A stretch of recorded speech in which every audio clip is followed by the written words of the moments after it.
What is going on, everybody? Hello and welcome. Thank you for joining me once again for On the Pipe podcast. I'm your host, as always, Tyler Shepherdson, and today is Wednesday, September the 7th, 2022, years after zero, and we got quite a fun show coming at you today. I'm excited to be here, excited to be talking with you, and more importantly, I'm excited to be racing. We're going back GNCC racing this weekend. There's a lot of stuff going on. There's a lot of storylines going about, but first, we have a few different things to talk about. We're going to go over the ISDE, the International 6 Days Enduro. We'll go over the final results, and then we'll move into some storylines from the GNCC, and then we're joined by the XC1 and overall points leader, Jordan Ashburn. Sits down and talks with us for about 25 minutes, almost 30 minutes really, and it was such a cool conversation. Jordan, it's hard to find a nicer guy than that, so it was cool to be able to sit down and chat with him. We talked about doing it before, it didn't work out. This time it did work out. We got his thoughts on his first win. We got his thoughts on getting the points lead. We got his thoughts on racing TKO and downtown Nashville over the summer. And we got his thoughts on the rest of the season. So I'm very thankful that Jordan sat down and joined us. That was a really cool conversation, and I think you all will be happy to hear it as well. Before we get too far in this thing, I want to go ahead and throw out some T's and P's to our good buddy, very good friend of the show, Trevor Bollinger. Trevor Bollinger went down with a practice crash and ended up with a tibial plateau fracture in his leg. So that is effectively going to put him out for the rest of the season. We know Trevor's one of those guys. He's had bad luck with injuries over the past couple seasons, and it's a bummer that a week before we go back racing, that happens to him. He's sitting third place in the points right now, so no doubt that is a bummer. So just want to offer T's and P's out to Bollinger and yet another XC1 rider that that suffered an injury this year. It's crazy. You look at the XC1 class, there's like 7 or 8 guys. This year, we've seen shoulder injuries, we've seen a broken neck, we've seen a broken leg, now a tibial plateau, which is also a broken leg, 2 broken pelvises, broken hip, broken face, broken arm, and it's insane. It's unprecedented, the amount of injuries that have been happening, but super bummed to see another one. Good buddy Trevor Bollinger out for the season. Just had surgery the other day. I believe it was Friday or Saturday. Maybe Sunday? No, Saturday. Friday or Saturday. Had a surgery to deal with the swelling and the damage and stuff that was going on, and actually had an external fixator tapped into his leg, and then today, Wednesday, he went in for surgery to actually go in and fix the bone. So haven't been able to talk with him after surgery, but I know that's a tough blow and a tough injury to deal with. If you Google a tibio plateau injury, it's not a fun one. It's not an easy one. His girlfriend, Tawny, did post a quick update today, said that there was a lot of good news that came out of the surgery, and we will look for an update out of Trevor Bollinger himself tomorrow to figure out what that good news is. Also, T's and P's, another great friend of the program, a good buddy of mine and a good buddy of OTP. He's actually our last guest that was on OTP, Josh Strang. He was on, kind of talked about his injury and talked about his healing process and where he's at. So T's and P's out to him as well, as his season is cut short. As well as we heard from him last Thursday. With that being said, let's get into some stuff here. Let's chat. Let's catch up. The ISDE didn't go how I think anyone expected and or wanted it to go. I know that the Team USA riders, as a whole, probably wanted, expected, and was really searching for better results than what there were. I did a show for the first 4 days, and then ended up not doing a show the last 2 days. We were kind of out of contention in all of our trophy classes. Our club team, or one of our club teams, the XC Gear team, they ended up coming through with a second place finish. Craig DeLong ended the week in third place overall for all club riders, which is pretty cool. He was on that XC Gear team along with Tyler Vore, who finished 12th overall for club riders, and then Kai Aiello in the 18th spot overall. So together they combined for second place in the club division. But I'll be honest with you, man, a big part of this show and a big part of staying consistent doing the show is largely in my hands, but it's also in a lot of other people's hands. So last week, we're going to do a show every single day. I had guests lined up every single day. It was going to be an exciting week. Besides Monday. Monday, I didn't have a guest lined up. Every other day, we had a guest lined up. And as you can see, we only had one guest on the show last week, and it was Josh Strang. The reason we're coming to you on a Wednesday this week, we had guests lined up for Monday. Didn't happen. We had guests lined up for yesterday. Didn't happen. Had 3 guests lined up for today. We got one of them, Jordan Ashburn, who was gracious enough with his time to take some time out of his day, out of his schedule, with twins at the house, going into this race weekend where he has the white plate on his back and is the series points leader. So super thankful for Jordan for coming on and joining us, but it's tough. I'm going to have to find out a workaround. I'm going to have to find out a solution. I'm going to have to find out a way that if things don't go according to plan, how we can put a show out. Because I know you guys are expecting shows Monday night / Tuesday morning, and you're expecting shows Tuesday nights / Wednesday morning. And I get that. And that's what I want to deliver to you. But a lot of times, some of that stuff is out of my control. So I hope that we can find a way to make that happen. If you have any suggestions, let me know. In the event of those things happening, well, first of all, I need to get the live show going. Because once we get the live show going, hey, OTP is Monday night, 8 o'clock, Tuesday night, 8 o'clock, or whatever the time is. And then everyone knows, hey, that's the time you got to be there if you want to be on the show. If not, we'll throw the questions and stuff in the comments. So I think that's the solution. I think I got it mostly figured out. I'll be honest with you, I'm a little bit afraid to just try it out. But done some practice runs and think we got it. But look for that in the future. But as always, I want to thank everyone for their support, especially this is coming to you late on a Wednesday night, so you're probably not listening to it until Thursday morning. So if you are listening to it today, I appreciate it. If you're listening to it on the way to the race this weekend, what's up? Drive safe. We'll see you here in a little bit. But before we get into the full-blown ISDE results, I want to let you guys know Beta Motorcycles is the official manufacturer of On the Pipe podcast. Beta Motorcycles has been family owned and operated since 1905. They manufacture the finest enduro, trials, and dual sport motorcycles that are known for their premium quality and rideability. Beta Motorcycles are the best looking bikes on the market, and they back it up with their superior performance. Head over to betausa.com for more information on their available models or to find a dealer near you to get yours today. The 2023 models are hitting the stores, ladies and gentlemen. They are out there, and they are beautiful. They are the best looking stock bikes on the market. When you look at them, I mean, it's hard to beat the looks of a Beta.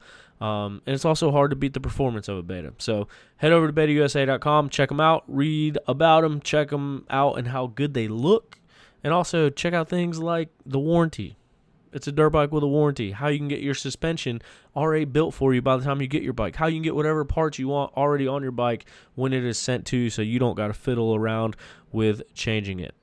This episode is also brought to you in part, as always, by our good buddy Zach Tussle over at Raymond James Financial. Zach is a racer and a financial advisor that helps his clients win when it comes to retirement and financial planning.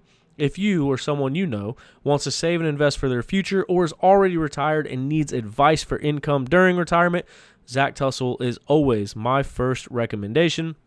Find out more by Googling Zach Tussle or on their website at financialadvisorsdenvernc.com. The best time to invest is right now. The worst place to have your money is sitting in a savings account. Right now, your money in a savings account is not making you any money. Zach Tussle can take your money in your savings account and make you money from it. If you want to learn more about it, hit up Zach. Find him on any type of social media or financialadvisorsdenvernc.com. Give him a phone call. He'll be more than happy to explain it to you. You don't have to be a millionaire to have a financial advisor. You can get started with any amount of money. And like I said, if you got money sitting in a savings account right now, you're making no money, no interest off of that. If you get invested with Zach Tussle, he'll help manage your money and hopefully see that money grow over time. So hit him up. We heard Josh Strang himself. He's a customer of Zach Tussle as well. So he would also recommend Zach Tussle as his first recommendation. So hit him up and see what he can do for you. Now we're going to move into the ISDE results. Let's start with the teams. Team Great Britain takes the overall win. I believe it was the first one in Great Britain history, if I'm not mistaken.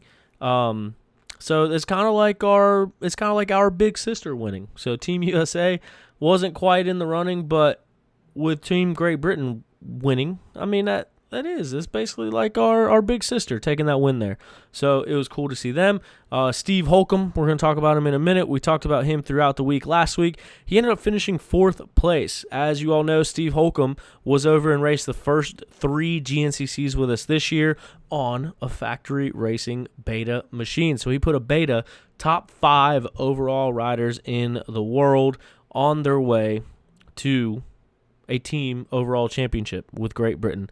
In the number 2 spot for the World Trophy team, it was Team Italy getting it done in that runner-up position, and rounding out the team overall podium in the World Trophy class, it was Team Spain. Team Spain was led by the overall individual champion of Josep Garcia, who also came over and raced the first 2 GNCCs with us, and we even saw him on a GNCC podium down in Florida. But Josep Garcia was Josep Garcia as he got out to a early lead and never looked back. He won 4 days out of the 6 days and ended up taking the overall win. Andrea Verona is your number 2 rider overall. Nathan Watson was in that 3rd place spot overall. Steve Holcomb, beta rider, was number 4 place overall, and Zachary Pichon from France rounded out your top 5 fastest individual riders at this year's ISDE in France. As we look to our junior trophy team riders, or our junior trophy team results for the world, it was Team Italy that took the win in that junior trophy class. In the number 2 spot, it was Team Finland, and in that number 3 spot was Team Australia, getting it done in that 3rd place spot in the junior trophy division. Now we look down to our women's trophy. It was Great Britain that grabbed the win there as well. So Great Britain gets the women trophy class win as well as the overall and world trophy class win. Team France was your fastest women's trophy team in this year's ISDE, and rounding out a podium once again, it was Team Australia getting it done in that number 3 spot. So that is how your 3 team divisions panned out. And then, as we mentioned, that XC Gear team ended up 2nd place for the club division, with Craig DeLong ending the week in 3rd place overall, which is a really good ride, a really solid performance by Craig, who currently sits 4th place in the GNCC points as we return back to racing this weekend. To go through our overall results for Team America after 6 tests of racing at the end of the week, Dante Oliveira ended up in the 35th spot overall. We saw Dante running top 10 all week long until he started having issues on day number 4. Day number 4, he had some bike issues, spent too much time working on it, got a 4-minute penalty, and then from my understanding, day 5 and day 6 was still having some issues with the machine, but he managed to hold on and finish 35th place overall on the week. Caleb Russell, he went over there with a bum knee, a torn ACL right before the event started, was getting his knee drained during the middle of the week as he's riding 180 miles a day. He ends up in 15th place overall, so top 15 overall for Caleb Russell, which was a really solid performance, all things considered. And then our second finishing American, just wanted to point this out. Caleb Russell was our top finishing American. Our second finished American was Austin Walton on the junior trophy team. So he's a West Coast rider, West Coast racer, and not a stranger to ISDE, but what a showing he put on. He gets 17th place overall in the individual standings. And then after that, we got Lane Michael. So Lane Michael finished in the 18th spot, and then Josh Toth in 22nd place overall is where he would end his week at. We mentioned Austin Walton on that junior trophy team, 17th place overall. And then Mateo Oliveira ends the week in 32nd place overall. So a solid showing from all of our teams. Unfortunately, had those issues with Dante Oliveira's bike, had the issues with Caleb Russell's knee, and some other stuff going on throughout the week. So, like I mentioned, that's probably not the result that they all went over there looking for, and not the result that they are happy with, but it is the result that we got, and everyone's coming back happy and healthy as far as that World Trophy team is concerned, and the Junior Trophy team. The Junior Trophy team had a very good performance. Cody Barnes Cody Barnes had a mechanical issue on the first day, so we lost him from the junior trophy team on the very first day of the 6 days, which immediately put the junior trophy team out of contention. The way that Mateo and Austin Walton ran, I think with Cody Barnes in there and the way that Cody Barnes has been racing this year, I think we would have no doubt been right there in the mix in that junior trophy team class, so it's a bummer that we didn't see that happen. But down in our women's, we were on the verge of seeing history. We were on the verge of something that, to my knowledge, has never been done before. Brandy Richards swept the event last year. She won every single test of every single day to win the World Championship last year. She came into this year as the reigning defending world champion. She backed that up with 2 flawless days once again. She finished almost in the top 50 in one of the tests. She finished in the top 100 each day of the event. Unfortunately, ended up having a bad crash. Those were the first 3 days of the event, undefeated. And unfortunately ended up having a bad crash on day number 4. You can actually, she has the video. She posted the video. So if you want to look Brandy Richards up on Instagram, you can see the video that ended up taking her out of the competition. Took a digger. Her head hit pretty hard. Bike landed on top of her. She got back up, finished that test, and then said that as she was riding through a transfer section, started to black out and was having issues. So ultimately, that is what caused her to retire from the event. Ended up having a small laceration in her organs as well. So glad she made that decision to sit the rest of it out with that head injury and then that internal injury as well. But she was on the verge of doing something that we've never seen done before. So it's a bummer that is the way that panned out. Also, our women's trophy team was leading by more than 10 minutes with the 3 of them together, and with Brandy's times in that number 1 spot. More than 10 minutes was the gap back to second place. Unfortunately, all 3 of the rider scores count, so once we lost Brandy Richards, that kind of took the women's trophy team out of contention as well. But Corey Steed, in her very first ISDE, goes over and gets second place overall on the week. This was her first time going to an ISDE, and she went out there swinging. It was so cool to keep up with the results and stuff over the week. She slowly moved her way up as the week progressed and ended the week in second place overall. So shout out to Corey Steed. I thought that was awesome for her to be able to go out there and have such a strong showing in her first ISDE. Rachel Guddish, this was her 7th ISDE. Rachel Guddish is a veteran of the ISDE as well as all women's motorcycle racing. She ends the week in 6th place overall. And then this year our adopted American, she's Canadian, rides for the Team Canada team. Shelby Turner finishes 4th overall on the week. So she moves inside the top 5 and holds on to it with a 4th place finish on the week. which I thought was pretty cool as well. So that is going to wrap up the 2022 ISDE. Hopefully, I can get out to the one next year. I really want to. I almost pulled the trigger on doing it this year, but when you quit your job to talk to yourself in a microphone, it kind of makes traveling internationally a little bit difficult. So ended up sitting out of it this year. I tried to find some contracts, do some filming, do some photo stuff. Nothing ever came to fruition. But with that being said, shameless little plug right here. I will be doing photo and video work for the rest of this year and the rest of this season. So any team, sponsors, anyone looking for photos or videos, any XC1, XC2, or WXC riders, if you're looking for videos from the events, let me know, and I'll be more than happy to help you out, see what we can do for you. Yeah, let's move into this weekend. There's a lot going on this weekend. First and foremost, is Ben Kelly going to be back and going to be racing? Is the reigning, defending GNCC overall champion Ben Kelly going to be back? That is a question that I cannot answer truthfully because I don't know.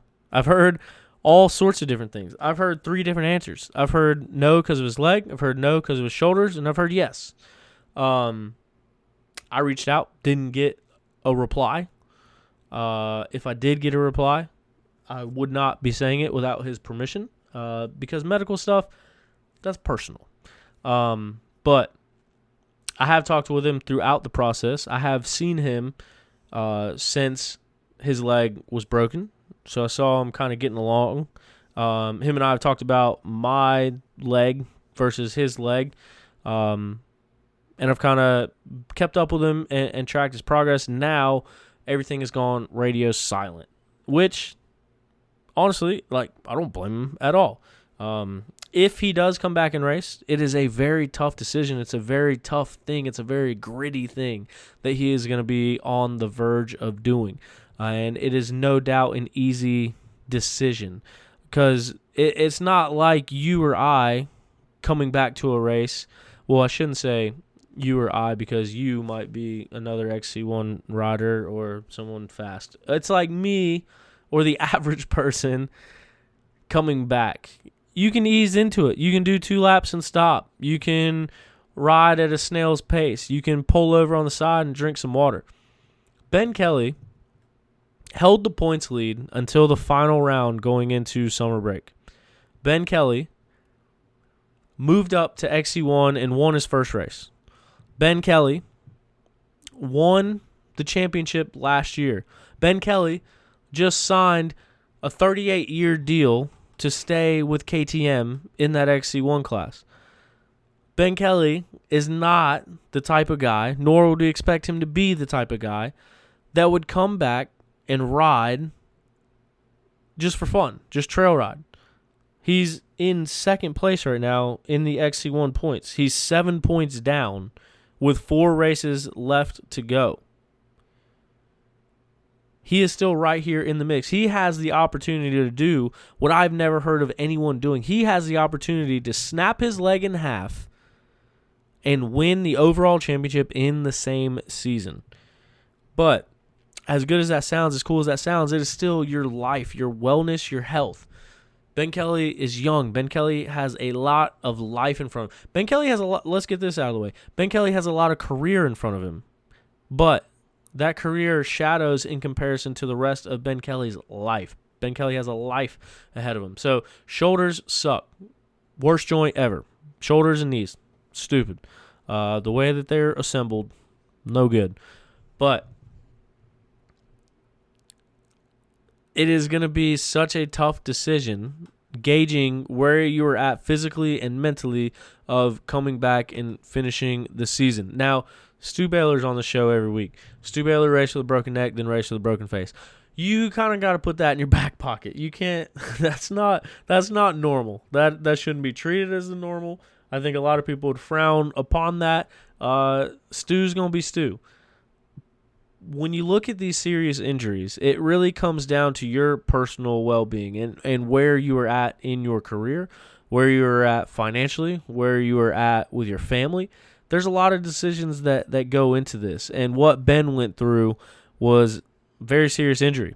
I know, because I went through the same injury. I've had 27 shoulder dislocations and had rotator cuff and labrum surgery. And this past December, I compound fractured my tib fib and got a rod through it as well. So from my perspective, just thinking about those things, and then trying to think and compare that to the reigning and defending overall champion, the guy that has to come back and go the speed that he was going before this happened and battle it down for a championship. Because you got to think, you're not going to come back to half-ass it, and you're not going to come back to try to race Beckley and then sit out the rest of the season and get surgery. Like, this is a decision where I feel like it's all or nothing. If you come back, one, you're in it for all four, and two, you got to go. You're not racing for fifth. You're racing for a championship. And if you don't feel like you can compete for that championship and race for that championship, then maybe it's not the best idea.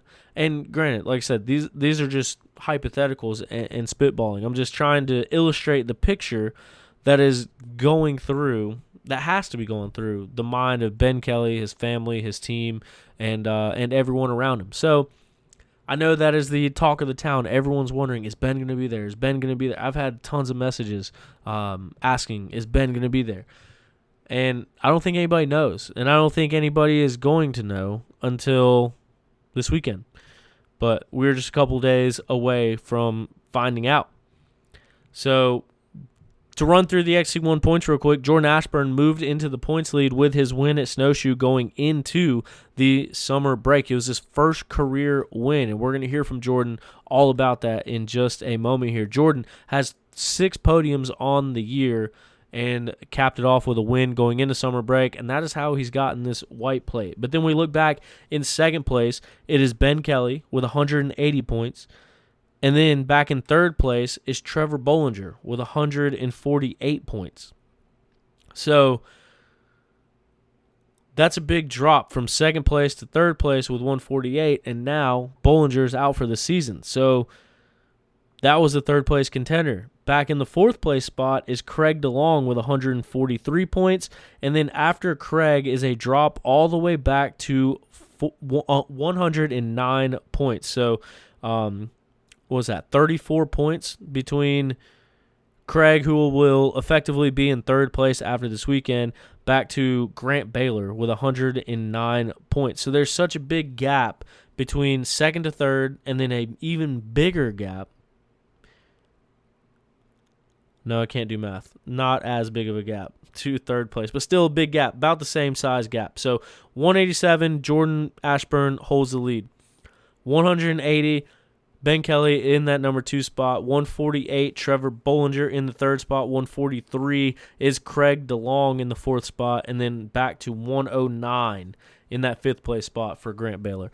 So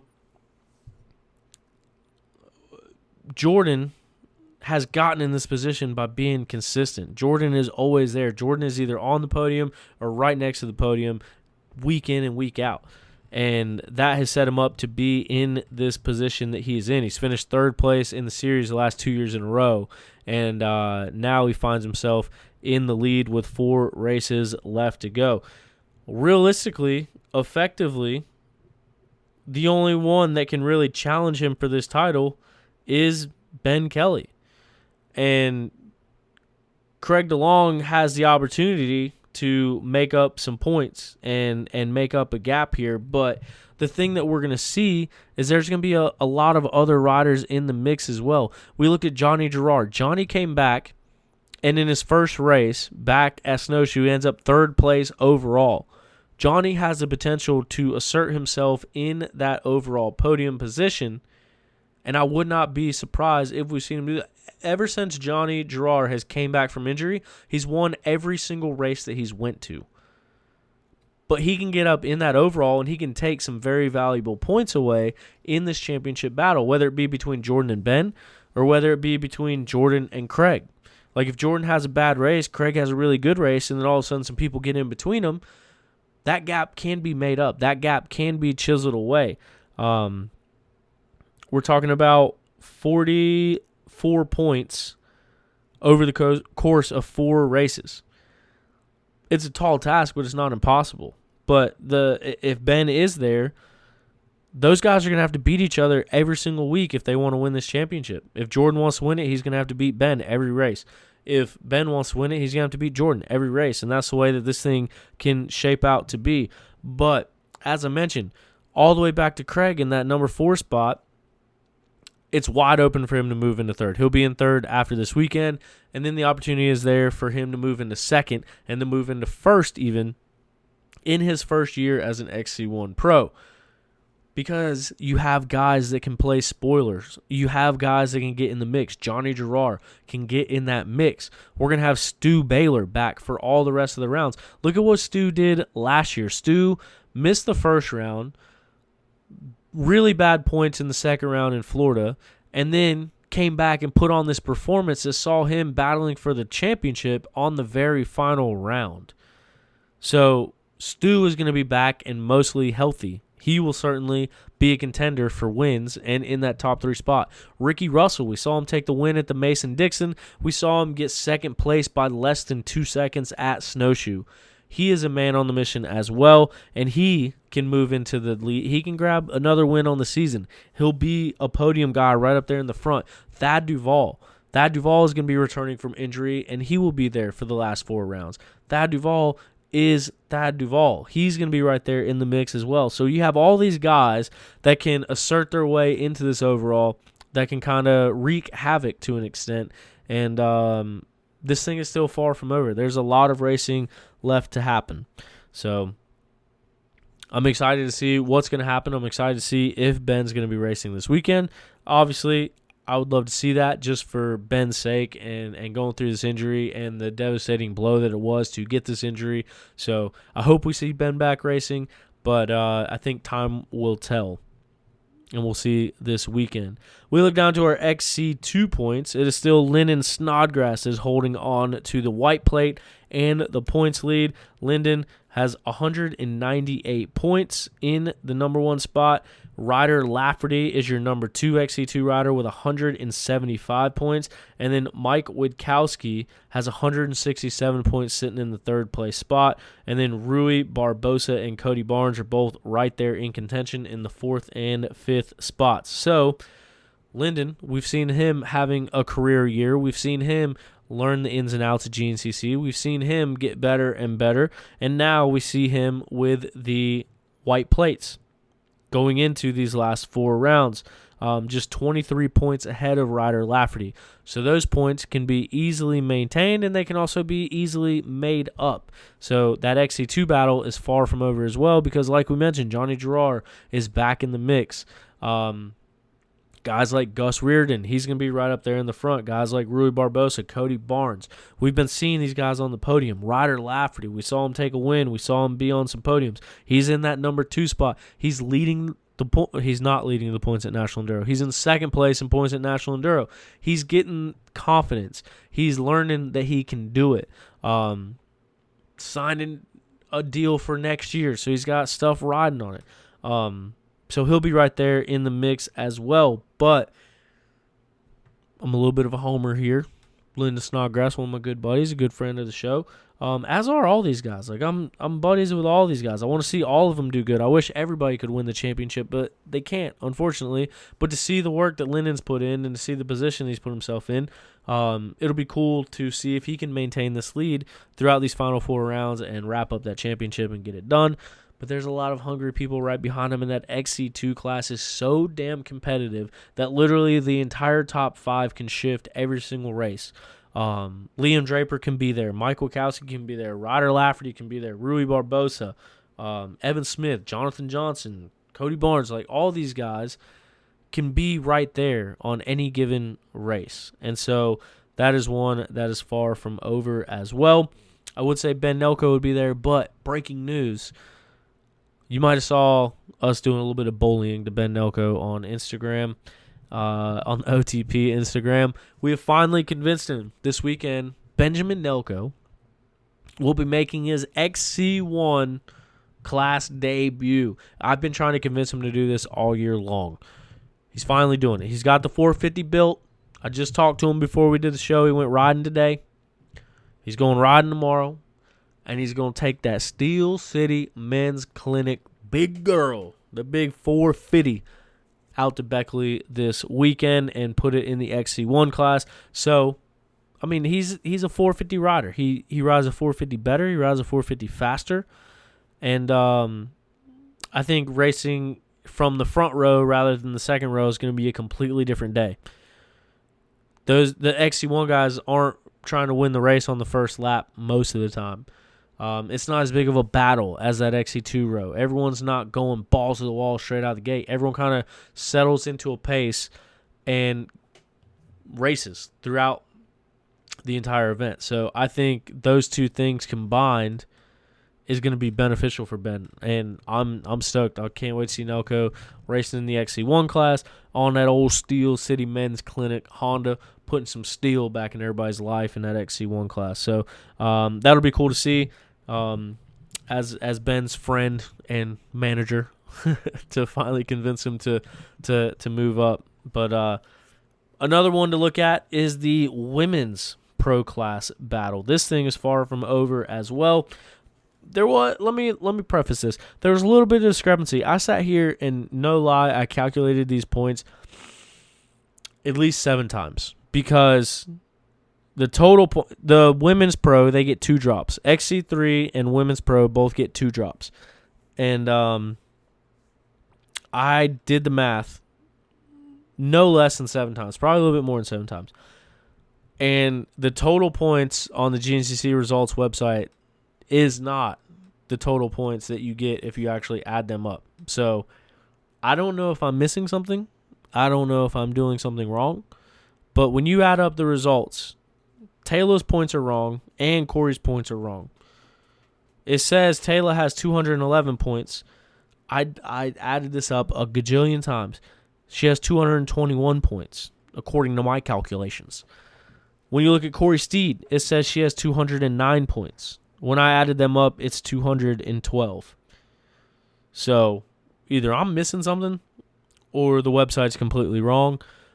But with those 2 drops taken out, that puts Taylor Jones in the lead with 187 points. And it puts Rachel Archer in the number 2 spot with 178 points. And then Corey Steed in the 3rd place spot with 173 points. So if you're looking at the total points on there, the total points are not right. And when you take the drops out and then do the calculations, Rachel Archer is in the number 2 spot. Corey Steed's in that number 3 spot.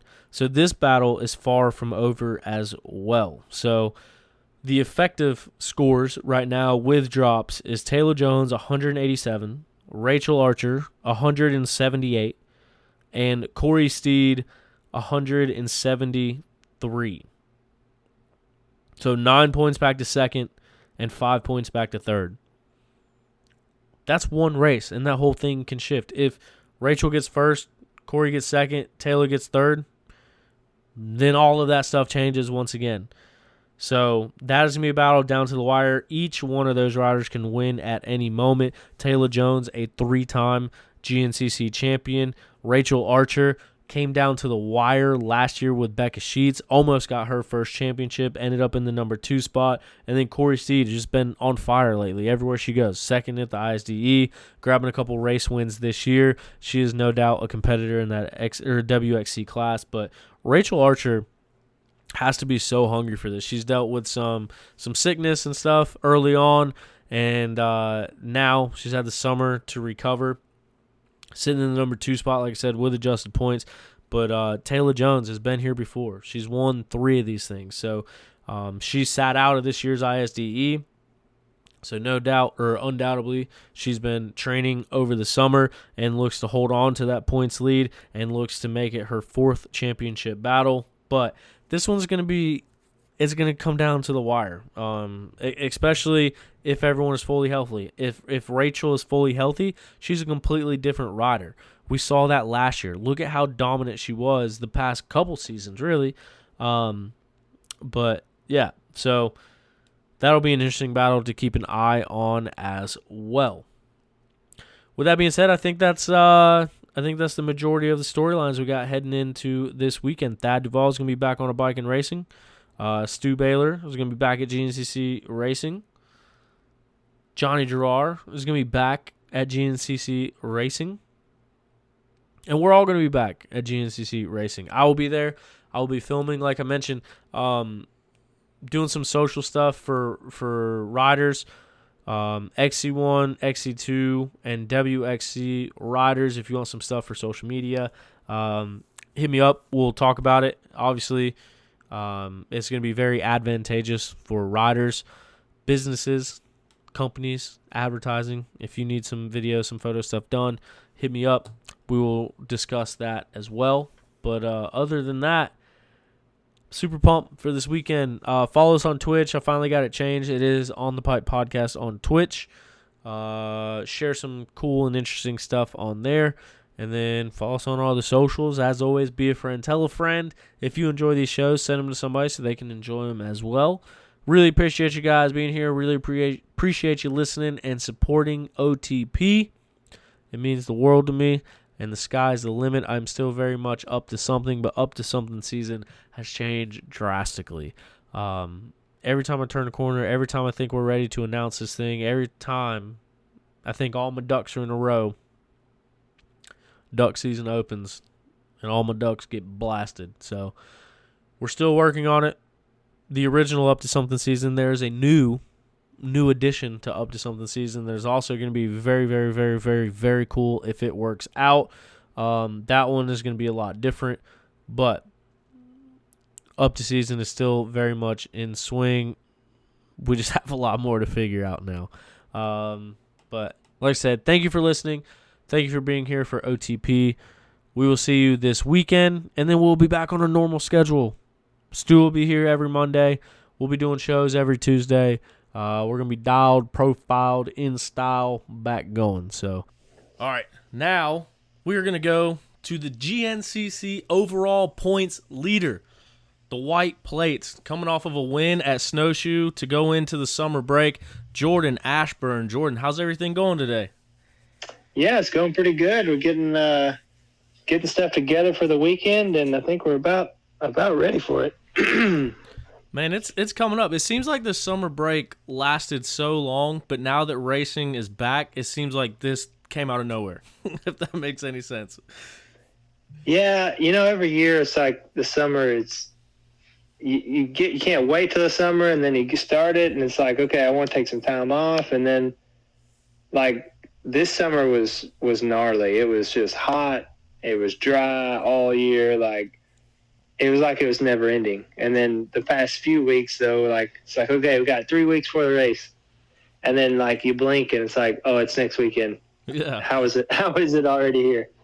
And then you blink again, and it's like, man, 2 days or a day for some people. Got to be heading up there. Yep, no doubt.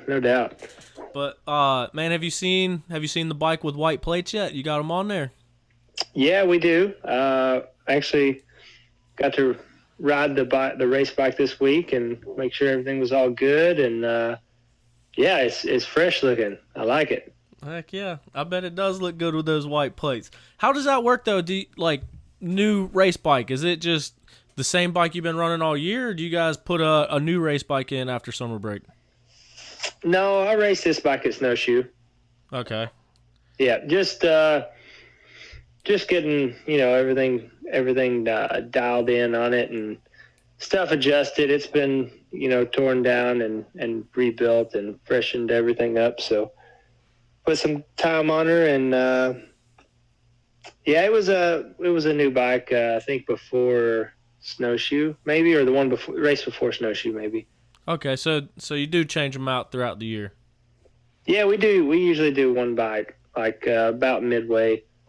Gotcha. We used to wait till after the break because everybody's like, oh, I got to wait till you get through Snowshoe, which probably would have been a good idea this year, looking how muddy it was. But by that point, you've only got 4 races left, so it's kind of, to me, like a waste. Yeah, you're almost like 2/3 of the way through the season instead of halfway. Right. So, going to, I think of Mason-Dixon, it was new. So. Gotcha.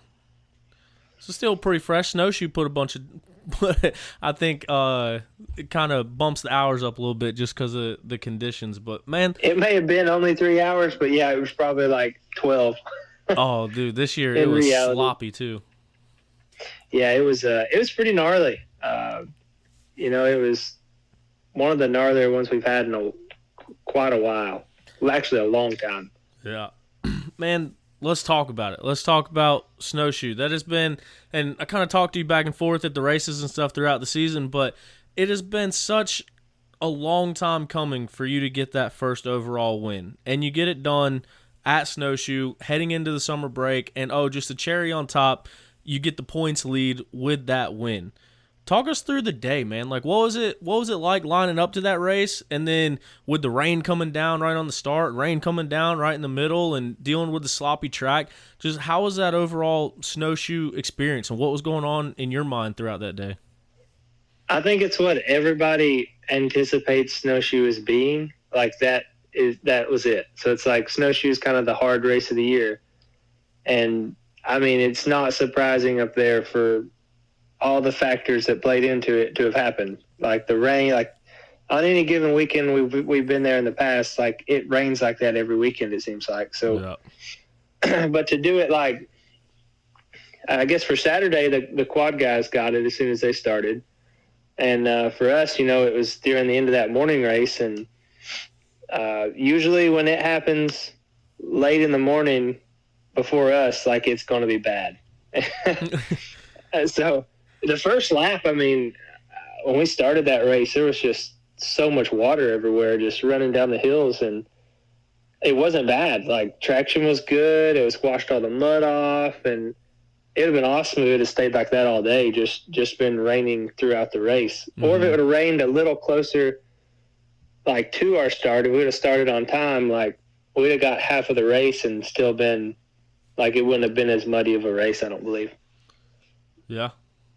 Very true point there. So, I mean, going into that one, so unfortunately, when Ben went down, first thing I did was pull up the results, pull out a pen and a piece of paper, and start calculating points, start calculating what needed to happen, and we kind of talked about it on the show. But for you to podium the three, you would end up in the points lead, but you ended up getting this win here at the end. Did any of that play into your mind? Like, is that something that you think about, or is it just business as usual heading into it? I'd say both. It's definitely business as usual. We're going to win, to try to win a race, and but also we done our homework and knew after that happened, like what we needed to do to put ourselves in this position. And it's wasn't really concerned with like during the race. Like, I had kind of fell back. I was like, I didn't really know where Ricky was at and all this stuff, so I didn't know how close we were to actually, being able to get that win and until that last lap, like halfway through the last lap, and I was like, man, we still got a shot. So, and then of course, in my mind, I'm thinking, that's 5 extra points. Yeah. But we need those. So, that's definitely helped drive me to get there. And, it's kind of put us to where we're at right now. Yeah, and I think the gap came down to, what was it, less than 2 seconds, I think? Yeah, it was so close. So, and I was standing there at the finish line, and you come through, and it's immediate big celebration. And then it's, wait, hold on, let's figure this stuff out. Let's hang out for a minute. And the whole team is just sitting there kind of in anticipation, just waiting to see how it pans out. Where Ricky's at, where's Stu at, where's Johnny at. And then another celebration when you get the official word. What were those moments like from crossing the finish line? Obviously, you cross it physically first. Everyone's happy, everyone's pumped, and then you got to sit there and wait. I knew for a fact, like, it wasn't over yet. Like, I just sat there at the finish line until I seen Ricky come into the field of view, and I was like counting myself, like, counting to 10. Like, do I have over 10 seconds on him? Because I knew I had to beat him by over 10, and everybody was pumped, and I was like, it ain't over. Like, we got to wait till everybody comes through till we can get, like, official word on this. Yeah. So I mean it kind of dampened it a little bit, but then afterwards it's that much sweeter, I guess. Yeah, just those moments of anticipation, just waiting to see who's popping out of the woods. Man, that's got to be an insane feeling. Yeah, it was. It's like, it wasn't far from. It was just a few miles, maybe 3 miles from the finish, where I got the pass for the lead. So it was like, man, I knew I didn't have much time and much room, and it was all really fast coming back. So to be able to hold it was an awesome feeling. What's it mean to win at Snowshoe? I mean, Snowshoe is one of those tracks that has the legacy behind it, and it's one of the biggest events of the year from fan participation. What was it like getting your first win there, and is that kind of how you saw it play out? If I could have picked one, that would definitely be it. I mean, I've had good runs there in the past, and I've been on the podium there quite a few times. For our series, I feel like it's the biggest anticipation race of the year. Like, there's the most put on it. Like Snowshoe, the venue, the fans, everything that goes along with it. And man, it may sound crazy, but also one of my favorite things about Snowshoe is it's the place where you truly have no cell phone signal. And so everyone is kind of forced to watch the race and get engaged and get involved. No doubt. That's for sure. And that's kind of like, I guess it kind of hurts a few things, like for us, like as far as people getting stuff out about the race and stuff on social media. But, everybody has that, like, I don't know, 1 to 2 hour drive back where there's no cell phone service. And, it's like, that was hard for me. It's like going back. It's like, oh, I want to see videos or I want to look for stuff. But that was hard. So when you finally got down the mountain and you hit that cell phone signal, how much did your phone blow up? Yeah, all the way home that night. It was pretty cool. That's what I was gonna say. You're probably driving down the mountain, just cruising, and all of a sudden, bing, bing, bing, bing, bing.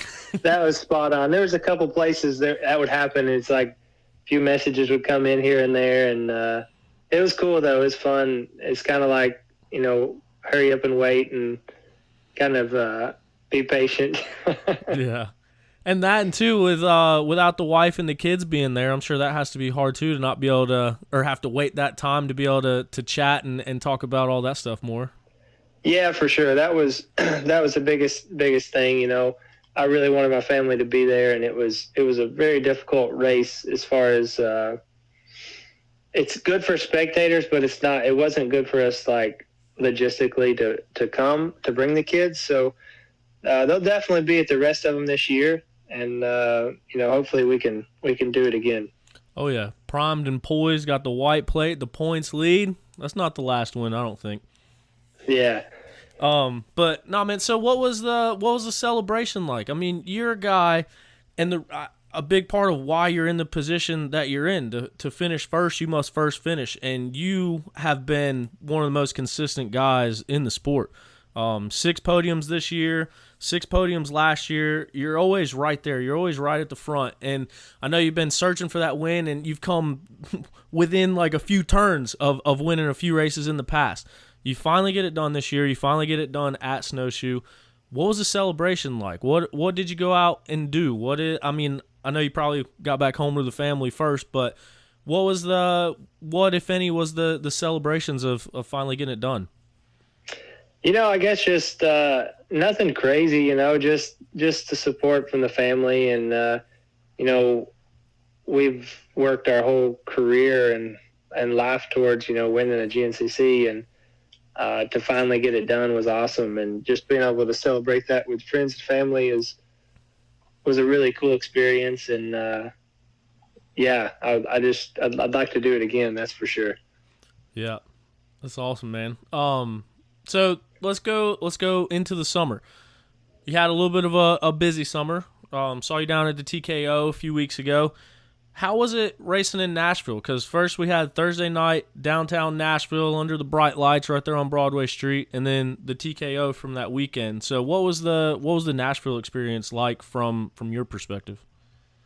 That was really cool. It was I heard they were going to do it, and I got a call, and it's like, you'd be interested in coming and doing it. And I'm like, it's not my thing, but yeah, absolutely. So try to do something, out of my norm. I mean, I've done a lot of like hard enduro type stuff, but not like, prologue city street type stuff. So that was, and especially like, being from a Tennessee native here, it was a cool opportunity to go ride downtown Broadway and, against the best guys in the world. I mean, it's cool to kind of, as a GNCC guy, be able to race with those guys and do that as well. Oh, for sure. And local Tennessee guy, you had that helmet custom painted, got the Vols on one side, got the Titans on the other side. That thing was sweet. Where did that idea come from? Yeah, me and Chris talked about it. Like, we're going to go to downtown Nashville. Like, we're gonna get us a helmet done up right and support the Titans and the Vols and bring it out. And man, the crowd loved it. Everybody was commenting on it, and definitely think it was the favorite. Nah, for sure. That thing was sweet. That's whenever I finally made my way over to the pits, that was the first thing I said to Chris. I was like, man, let me see this helmet. Heck yeah, it was a cool idea. It just kind of came up, and a friend of mine was like, hey, we should do like a cool helmet, like if we're going to do that. I'm like, I'm in. Let's see if we can make it happen. Heck yeah. So the nerves of, obviously there's a huge crowd standing around. Downtown Nashville was absolutely insane on a Thursday night. Up there, like kind of, you're raised up above the city streets. You got that drop off to start. What was the nerves like going into that versus going into a GNCC? I don't know. That's a good question. Like for me, like my expectation wasn't, I wasn't going out there to win the event by no means. So to me, it was for fun. So I was there. I was just having fun. I would say the nerves were a lot lower than on a GNCC for sure. That's kind of my bread and butter, and that's where it all happens. So you can kind of take the people out of it, and I just wanted to ride my dirt bike on the streets and and kind of do it for the fans and have fun. Yeah, that's what I was just curious about, that because like you said, kind of going in it knowing that those guys are doing that stuff every weekend and you're racing GNCCs every other weekend, and that's what I was just wondering, between the people and the spotlights or just the kind of environment, if that played into the nerves at all versus lining up to a normal race. Yeah, I definitely didn't have, people weren't expecting me to go out and win and podium that event. So, it's not like it was a big weight on my shoulders or anything. So it's out there having fun, man. I love it. But then that's it. Well, go down the road, race TKO over the weekend, and you had a really good showing out there, and then ended up having a little bit of mechanical issues keeping you out of the main. But what'd you think of the TKO track this year? I had fun. It had rained that week, and man, I love that event. I love the hard enduro events in general, but like that one's another one that's close to home. I've done it pretty well on and off for like, I don't know, since like 2012, 2013, somewhere around then. So I've only missed a couple of years here and there. So I've done the majority of them, and and watched it evolve as a sport since that time period, especially here in the U.S. And it was fun. Like the rain that week made the track good, and I thought it was going to be really treacherous, but it actually ended up being pretty good. The track was pretty good conditions, but it was I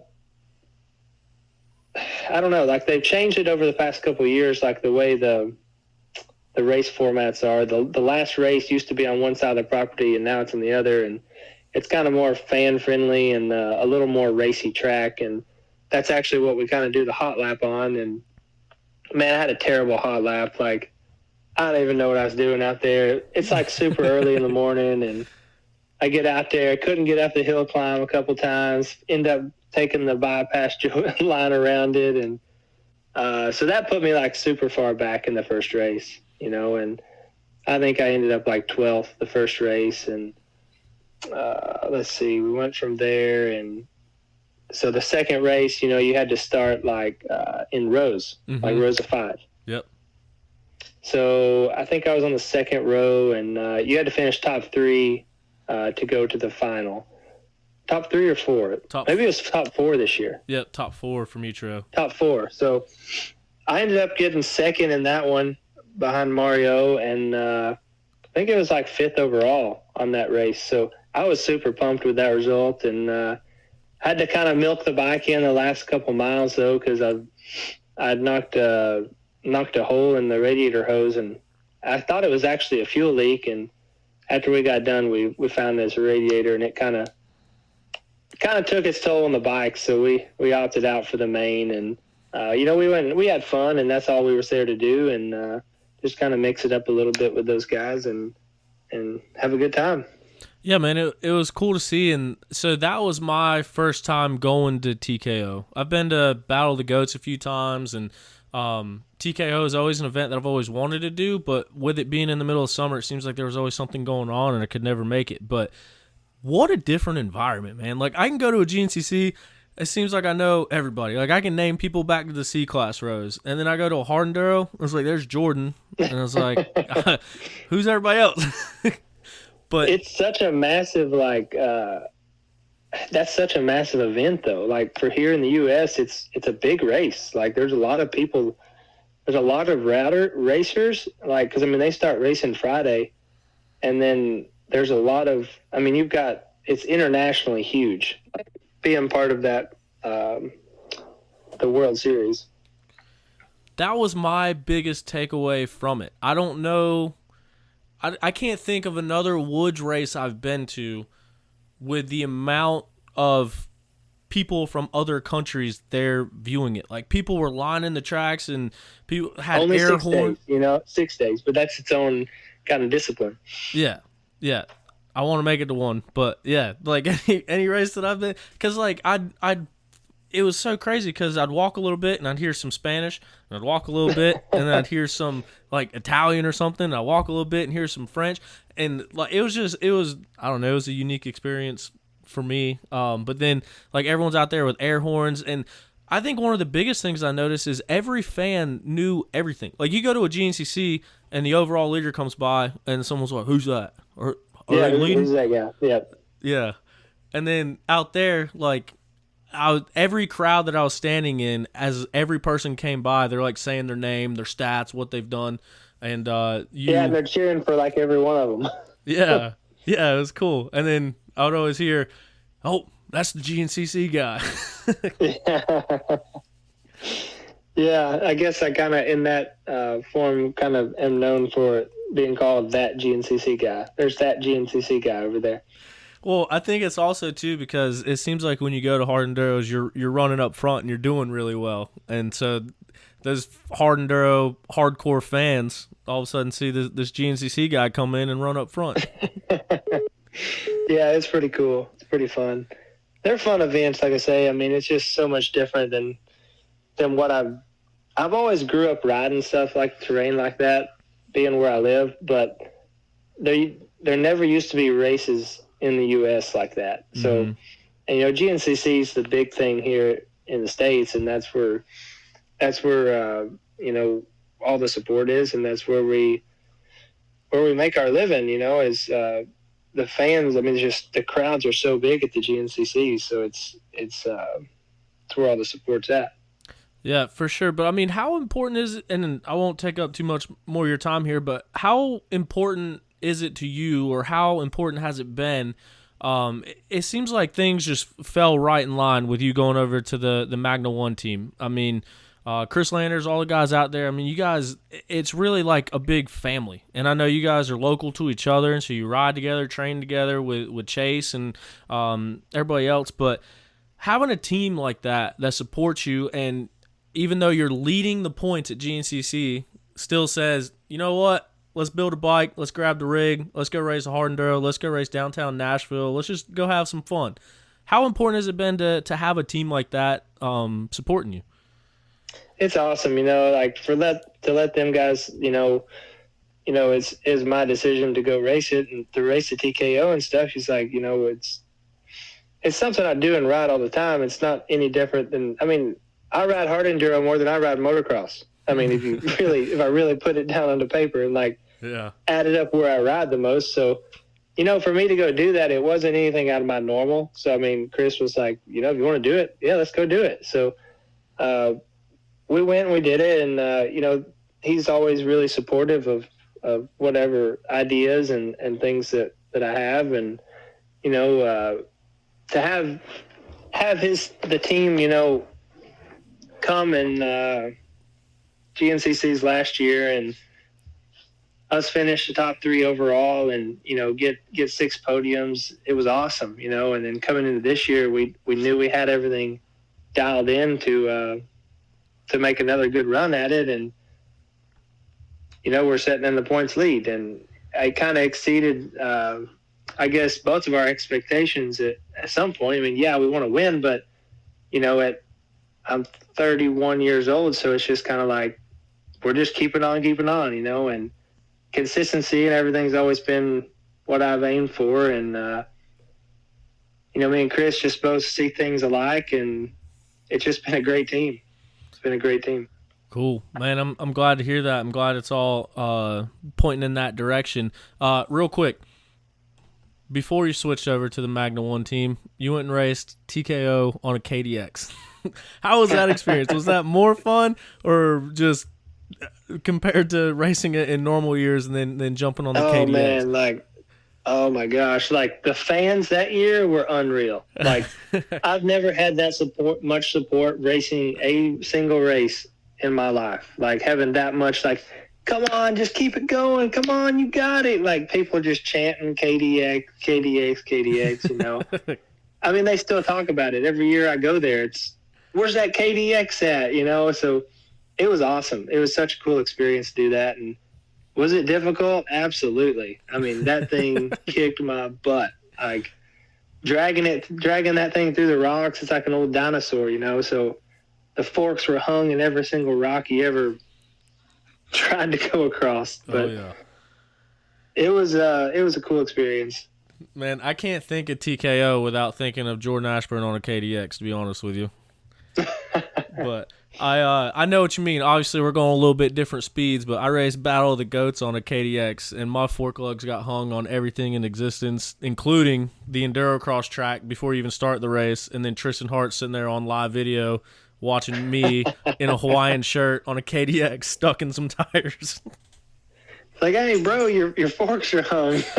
Yeah. So, no, I just wanted to ask it, just because, like I said, that kind of took everyone by storm, or took the internet anyway by storm. I don't think anybody would ever think would somebody race that actually? Yeah, and I'm like, yeah, why not? We got one here. Let's go ride it. You were right near the top 10 on it, weren't you? Yeah, I think I was 10th. I think I was 11th. Dang. Yeah, 10th or 11th. It was right there hovering. So, yeah, to be able to put that in the main event, it was awesome. I don't know if there'll ever be another one in there again. Maybe. It'd be awesome if there was. They're going to have their work cut out for them, I can tell you that. But, man, I really appreciate you taking some time out to talk to me. 4 rounds left, sitting in the points lead, and prized and poised to make a run at it through the rest of the season. But I just wanted to wish you all the luck, and we'll see you out there this weekend, and excited to watch how the rest of this season pans out for you. Hey, man, thanks for the opportunity. Thanks for chatting. All right, man. We'll see you this weekend.